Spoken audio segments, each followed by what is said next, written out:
En tant que prof d'art plastique, pour moi, la grande lessive, c'est une aubaine. Déjà, je vais pouvoir parler dans le début de l'année de ce rendez-vous, donc qui est la grande lessive, comme une performance. C'est-à-dire que ça va être installé dehors, les réalisations sont exposées à la vue de tous et tout le monde participe. Donc déjà, moi, en art plastique, je vais parler donc de cette notion-là et d'un travail donc, qui est une invitation, une proposition d'un rendez-vous. Donc ensuite, les élèves vont me dire: «Mais madame, c'est noté?» Non, c'est pas noté, c'est une invitation et justement, enfin, en art plastique aussi et comme dans un cours, on va dire qu'on fait une réalisation qui n'est pas donc associée à une note. Donc ça, c'est déjà une liberté et une ouverture dans le cadre scolaire que moi j'apprécie beaucoup.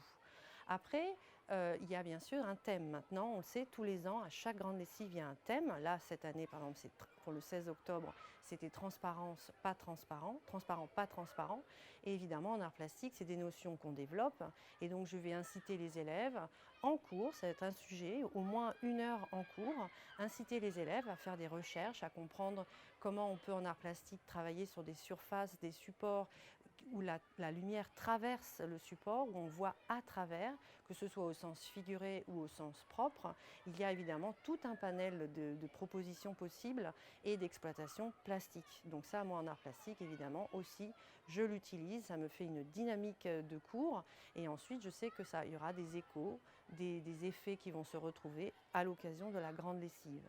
Alors souvent les élèves me disent: «Mais madame, c'est obligatoire de participer?»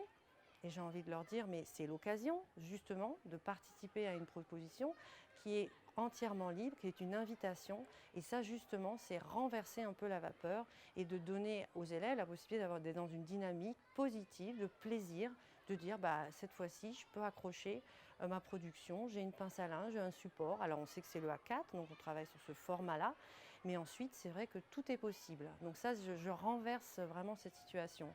«Mais madame, est-ce que c'est noté? Est-ce qu'il y a quelque chose, est-ce que je...»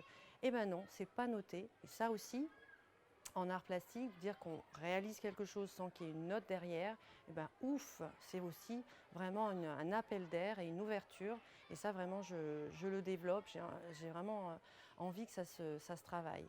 Après, est-ce qu'on peut le faire à 2 ou de manière individuelle? On sait que chaque réalisation est signée, donc c'est quand même chacun qui s'engage à réaliser une production, mais j'incite souvent les élèves à dire: «Mais pourquoi pas profiter de ce fil et d'accrocher côte à côte des réalisations, de faire une mini, performance dans la grande performance collective». Enfin voilà, tout s'ouvre, tout est possible et ça franchement, c'est une vraie richesse moi en cours d'art plastique. Je sais qu'un matin quand j'arrivais le matin pour de grande lessive, il y avait un élève, qui était devant l'école, qui attendait, donc qui allait aller en cours et quand il m'a vue, c'est vrai que c'est quand même moi qui est l'organisatrice dans l'établissement, donc je suis quand même le référent. J'ai entendu qu'il disait: «Oh mince, j'ai oublié ma pince à linge» et j'ai trouvé ça chouette que le matin, en allant au collège, c'était pas, j'ai oublié mon contrôle, j'ai oublié mes affaires, enfin voilà, non, c'était ma pince à linge pour pouvoir donc accrocher ma réalisation.